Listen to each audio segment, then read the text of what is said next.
नमस्कार। आज तारीख है 27 अगस्त दिन बुधवार। आप सुन रहे हैं द लेंस का न्यूज पॉडकास्ट राउंड अप। मैं हूं अरुण पांडे। करते हैं खबरों की शुरुआत। जम्मू कश्मीर में बारिश और बाढ़ ने भारी तबाही मचाई है। वैष्णो देवी मार्ग पर कटरा में भूस्खलन से मरने वालों की संख्या बढ़कर अब 32 हो गई। यह हादसा मंगलवार दोपहर इंद्रप्रस्थ भोजनालय के पास हुआ, जिसके बाद यात्रा रोक दी गई। जम्मू पुंछ राजौरी राजमार्ग तालाब बन गया है। एहतियातन 28 ट्रेनें भी रद्द कर दी गई हैं। सैकड़ों यात्री जम्मू में फंसे हुए हैं। रावी नदी का जलस्तर 1 लाख क्यूसेक से अधिक हो गया है। जम्मू श्रीनगर और किश्तवाड़ा डोडा राजमार्ग भी बंद कर दिया गया है। मोबाइल और इंटरनेट सेवाएं ठप होने से संचार व्यवस्था चरमराई हुई है। सभी स्कूल बंद हैं और 10वीं 11वीं की परीक्षाएं भी टाल दी गई हैं। मुख्यमंत्री उमर अब्दुल्ला ने राहत कार्य तेज करने और कमजोर वर्गों को प्राथमिकता देने के निर्देश दिए हैं।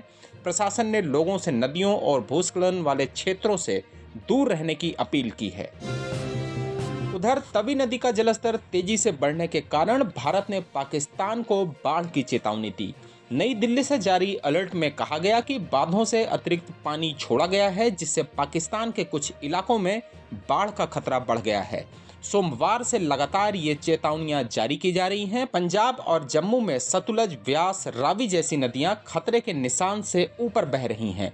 भारत ने मानवीय आधार पर यह चेतावनी पाकिस्तान को दी है ताकि सीमा पार नुकसान को कम किया जा सके। अगले 48 घंटे बेहद महत्वपूर्ण हैं। वहीं मध्य भारत के छत्तीसगढ़ के बस्तर संभाग में भी भारी बारिश ने कहर बरपाया है। इंद्रावती, गोदावरी, सबरी, डंकिनी और अन्य नदियों के उफान के कारण कई गांव बाढ़ के पानी में डूब गए हैं। दर्जन भर पुल टूटे हैं। नेशनल हाईवे और स्टेट हाईवे भी पानी में डूब चुके हैं। जगदलपुर, दंतेवाड़ा, बीजापुर और सुकमा सबसे ज्यादा प्रभावित है। दरबा घाटी में बाढ़ में 2 कारें बह गईं, जिसमें 4 लोगों की मौत हुई, जबकि 6 लोग सुरक्षित बचा लिए गए। जगदलपुर के लोहांडीगुड़ा में 6 ग्रामीणों को हेलीकॉप्टर और 16 को मोटर बोट से निकाला गया। केरसूल हाईवे पर बस में फंसे 45 लोगों को और एक बाइक सवार को भी रेस्क्यू किया गया है। तमिलनाडु के मुख्यमंत्री एम.के. स्टालिन ने कांग्रेस नेता राहुल गांधी के साथ बिहार में वोट अधिकार यात्रा में शिरकत की। मुजफ्फरनगर की रैली में स्टालिन ने बीजेपी पर जमकर निशाना साधा।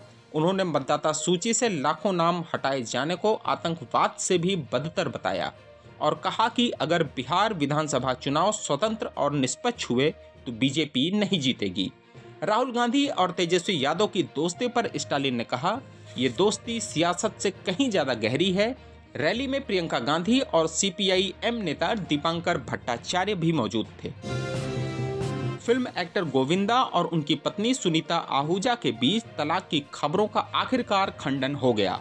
गणेश चतुर्थी के मौके पर मीडिया से बात करते हुए दोनों ने इसे अफवाह करार दिया। सुनीता के एक यूट्यूब ब्लॉग के बाद से ही दोनों के रिश्तों में दरार की खबरें लगातार सामने आ रही थीं। मीडिया ने गोविंदा से कहा, इससे ज्यादा खास और कुछ नहीं हो सकता। जब भगवान गणेश का आशीर्वाद मिलता है तो परिवार की सभी परेशानियां दूर हो जाती हैं और दुख मिट जाते हैं। हम प्रार्थना करते हैं कि हम सभी मिलजुल कर शांति से जीवन बिताएं। हम सब यूं ही साथ बने रहें। अमेरिका के राष्ट्रपति डोनाल्ड ट्रंप ने भारत पर 25% अतिरिक्त टैरिफ लगाने का ऐलान किया है, जो आज 27 अगस्त से लागू हो गया। लेकिन खबरों में हलचल तब मची जब पता चला कि ट्रंप ने पीएम नरेंद्र मोदी को 4 बार फोन किया, पर मोदी ने एक बार भी कॉल का जवाब नहीं दिया। मीडिया रिपोर्ट्स के मुताबिक भारत अमेरिका के बीच बढ़ते व्यापार विवाद के बीच ये घटनाएं सामने आई हैं।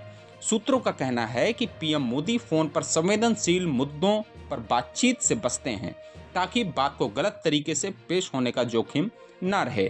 इससे पहले भी भारत ने ट्रंप पर बातचीत को तोड़ मड़ोड़ कर पेश करने का आरोप लगाया था। उधर ट्रंप ने रूस को एक बार फिर कड़ी चेतावनी दी है। उन्होंने कहा कि अगर रूस के राष्ट्रपति व्लादिमीर पुतिन और यूक्रेन के राष्ट्रपति वोलोदिमीर जेलेंस्की अपने विवाद सुलझाने में नाकाम रहे तो रूस को आर्थिक युद्ध का सामना करना पड़ेगा। ट्रंप ने साफ कहा, यह विश्व युद्ध नहीं बल्कि आर्थिक जंग होगी जो रूस के लिए भारी पड़ेगी। दूसरी ओर रूस का कहना है कि इस बारे में अभी कोई एजेंडा तैयार नहीं हुआ है। अब दुनिया की नज़र इस बात पर है कि क्या पुतिन और जेलेंस्की युद्ध खत्म करने की दिशा में कदम उठाएंगे या रूस को ट्रंप की चेतावनियों का सामना करना पड़ेगा। और आखिर में खबर जरा हटके में बात गंगोत्री ग्लेशियर की। गंगा नदी का उद्गम स्थल गंगोत्री ग्लेशियर जलवायु परिवर्तन की मार झेल रहा है। ITI इंदौर के वैज्ञानिकों ने अमेरिका और नेपाल के विशेषज्ञों के साथ मिलकर ताजा अध्ययन में खुलासा किया कि पिछले 4 दशकों में इस ग्लेशियर का जल प्रवाह बदल रहा है। उपग्रह और जमीनी आंकड़ों के आधार पर पता चला कि बढ़ते तापमान के कारण बर्फ पिघलने की रफ्तार तो तेज है, मगर बर्फ जमने की प्रक्रिया कमजोर पड़ रही है। नतीजा, गंगोत्री से निकलने वाले पानी में बर्फ का हिस्सा 1980 के 73% से घटकर 2010 से 2020 में 63% रह गया। हालांकि 2010 से 2020 में सर्दियों में ठंड बढ़ने और बर्फबारी में इसमें कुछ सुधार देखा गया। अध्ययन के प्रमुख शोधकर्ता पारुल विंजे कहते हैं कि यह अब तक का सबसे विचित्र चित्र है, जो बताता है कि जलवायु परिवर्तन गंगोत्री के प्रवाह को कैसे बदल रहा है। तो क्या गंगा नदी का भविष्य खतरे में है? यह सवाल हमें सोचने पर मजबूर करता है। आज के लिए बस इतना ही। कल होगी मुलाकात नई खबरों के साथ। खबरों को विस्तार से पढ़ने के लिए विजिट करिए हमारी वेबसाइट thelens.in।